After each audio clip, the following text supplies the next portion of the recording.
Have you ever wondered why children do not look exactly like their parents, or why some siblings look so different from each other?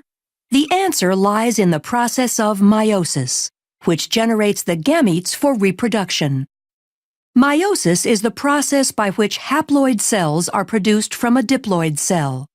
For this to occur, the chromosomes must be correctly sorted and distributed in a manner to create genetically unique cells with half the number of chromosomes as the original cell. Meiosis occurs in special cells called germ cells within the gonads of males and females. For the successful reduction in the number of chromosomes to occur in the new haploid daughter cells, 2 rounds of divisions are necessary. These divisions are termed meiosis I and meiosis II. Although the processes of mitosis and meiosis look similar, there are a few major differences. One obvious difference is that mitosis results in 2 diploid daughter cells, and meiosis results in 4 haploid cells. As in mitosis, meiosis begins after a cell has successfully completed the G1, S, and G2 stages of interphase. During the S phase of interphase, the DNA is replicated, producing 2 copies of each chromosome called sister chromatids. The paired centrioles in the cytoplasm duplicate and begin extending microtubules that will form the meiotic spindle. Sister chromatids remain attached at the centromere and condense as the cell enters prophase I of meiosis. Up to this point, the cell looks similar to mitosis, but 2 events occur in meiosis that do not occur in mitosis and lead to genetic diversity. The first event occurs during prophase I, when homologous pairs of sister chromatids lie side by side in a process called synapsis, forming a tetrad or bivalent. The homologous chromosomes share similar but not necessarily identical genes. Once this structure is formed, the second event, called crossing over, can occur. During crossing over, a physical exchange between chromosome segments of non-sister chromatids occurs, increasing genetic diversity. Prophase I concludes with the fragmentation of the nuclear envelope as the duplicated centriole pairs move to opposite poles of the cell. As they move, the centrioles extend spindle fibers forming the meiotic spindle. In prometaphase I, with the paired centrioles in place, the meiotic spindle is fully formed. The sister chromatids attach to the spindle fibers by their kinetochores. Here, another key difference between mitosis and meiosis occurs. Because of synapsis and crossing over in meiosis, homologous chromosomes remain aligned, so that a pair of sister chromatids is attached to only one pole by the kinetochore microtubules.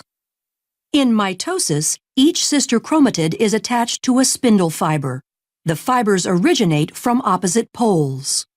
During metaphase I, bivalents randomly align along the metaphase plate. Due to independent assortment, this alignment is random and adds to genetic diversity. In anaphase I, the homologous chromosomes separate and move toward opposite poles. Meiosis I ends with telophase I, when the chromosomes decondense and the nuclear envelope reforms. Cytokinesis separates the cytoplasmic material, and the 2 daughter cells are separated by a cleavage furrow. Since the final product of meiosis I is 2 haploid cells, meiosis II begins without the chromosomes going through another round of DNA replication. Centrioles again duplicate and begin moving to opposite poles of each cell. In prophase II, the sister chromatids condense while the spindle starts to form as the nuclear envelope disappears. In prometaphase II, the sister chromatids attach to the spindle by kinetochore microtubules, with sister chromatids attached to opposite poles. The spindle aligns the sister chromatids along the metaphase plate during metaphase II. During anaphase II, sister chromatids separate and individual chromosomes move toward the poles. The entire process ends with telophase II, as the chromosomes decondense and the nuclear envelope reforms. Cytokinesis occurs, and cleavage furrows separate the 2 daughter cells into 4 haploid daughter cells. The haploid daughter cells will specialize into gametes, either sperm or egg. These fuse in fertilization to form a zygote, which will grow into a child. The child receives half its chromosomes from its mother and half from its father. Because men and women produce millions of gametes, and the selection of gametes in fertilization is random, this contributes to genetic diversity. This explains why a child isn't identical to either parent. But why aren't siblings identical? The diversity comes from several sources. In prophase 1, non-sister chromatids can exchange DNA through crossing over, increasing the genetic diversity of individual chromatids. In addition to crossing over, in metaphase 1, the pairs of homologous chromosomes align independently along the metaphase plate and sort independently into the daughter cells.